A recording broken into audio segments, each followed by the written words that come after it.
में झड़पाયેલા मौलवी मुद्दे हर्ष संघवीना कांग्रेस पर प्रचंड प्रहार। देश विरोधी प्रवृत्ति करनारे कांग्रेस बचावती होવાનો સંઘવીનો આરોપ।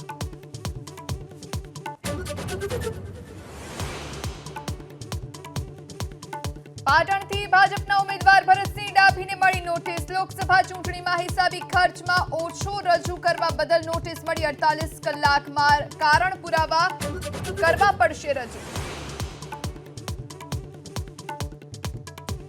રાજકોટ શહેર કોંગ્રેસમાં ભંગાણનો સિલસિલો યથાવત। વોર્ડ નંબર 3ના કોંગ્રેસના આગેવાનો કાર્યકર્તાઓ ભાજપમાં જોડાયા। રૂપાલ અને ભરત બોઘરાના હસ્તે ભાજપનો કેસ કર્યો ધારણ।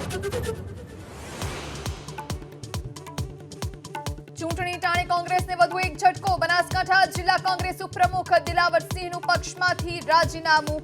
પરબત પટેલના હસ્તે કર્યા કેસરિયા।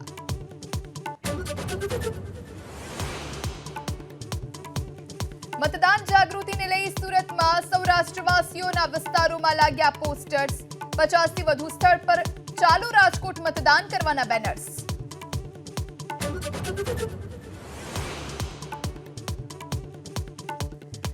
पंचमहाल में सस्ता अनाजनी दुकानना संचालक अने ऑपरेटर नशानी हालत में झड़पाया। नशाबाज पिता पुत्र ने पुरवठा अधिकारीए कर्या पोलीस हवाले।